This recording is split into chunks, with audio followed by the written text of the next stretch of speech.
Саламатсыздар ма, құрметті оқушылар? Сабақтың тақырыбы геометрияның негізгі ұғымдары, аксиома, теорема. Сабақтың мақсаты: кесінділер мен бұрыштарды өлшеу аксиомаларын білу, реттік аксиомаларын есептер шығаруда қолдану. Бүгінгі сабақта нүктелердің түзу мен жазықтықта орналасу аксиомаларын біледі, кесінділер мен бұрыштарды өлшеу аксиомаларымен танысады, есептер шығаруда теоремаларды қолданады. Нүктелердің түзуде орналасу аксиомасы. Түзудегі әрбір нүкте түзуді екі бөлікке бөледі. Мына суретте С нүктесі А және В нүктелерінің арасында жатыр. Түзудің бойындағы үш нүктенің біреуі ғана қалған екеуінің арасында жата алады. Нүктелердің жазықтықта орналасуы. А түзуі жазықтықты екі бөлікке бөледі. Егер А және В нүктелері осы бөліктердің біреуінде жатса, АВ кесіндісі түзуді қимайды. А мен В нүктелері А түзуінің бір жағында жатыр. В мен С нүктелері А түзуінің әр жағында жатыр.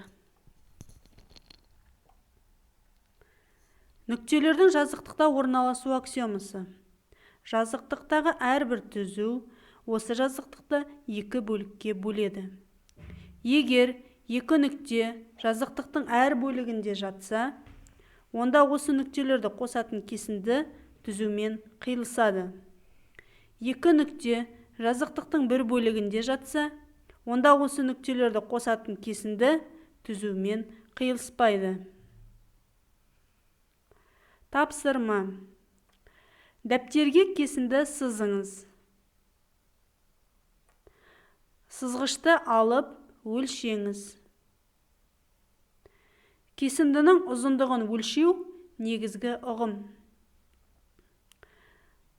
Біздің АВ кесіндіміз 8 см болып тұр.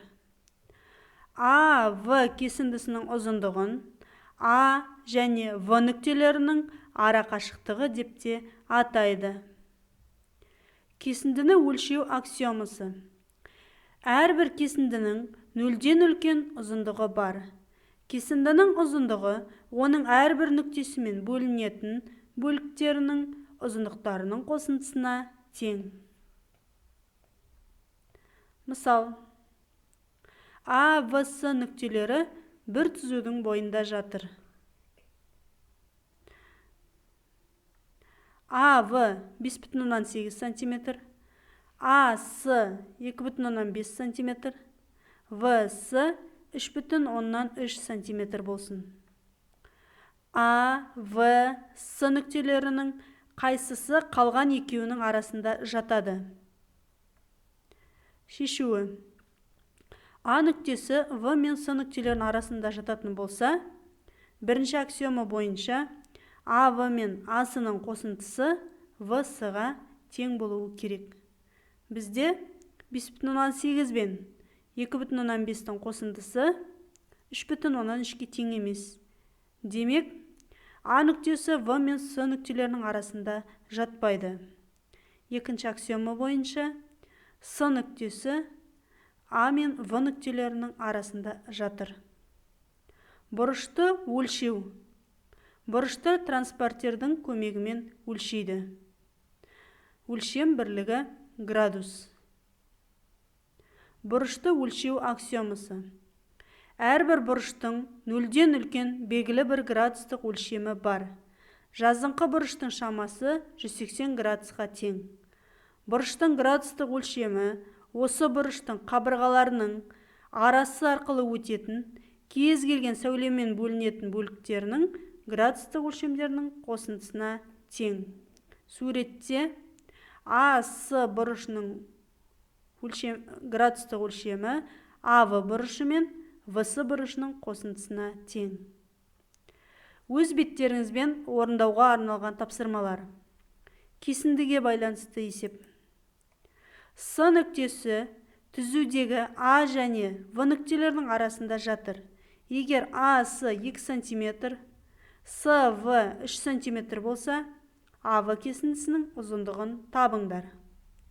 Бұрышқа байланысты есеп. Транспортердің көмегімен 10 градус, 70 градус, 150 градус болатын бұрыштарды салыңыз. Нүкте және түзу.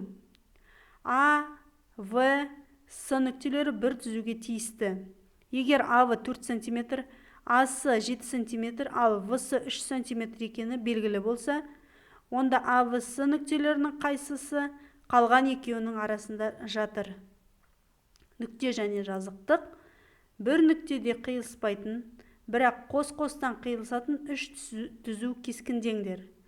Олар жазықтықты неше бөлікке бөледі? Назарларыңызға рахмет. Осымен бүгінгі сабағымыз аяқталды.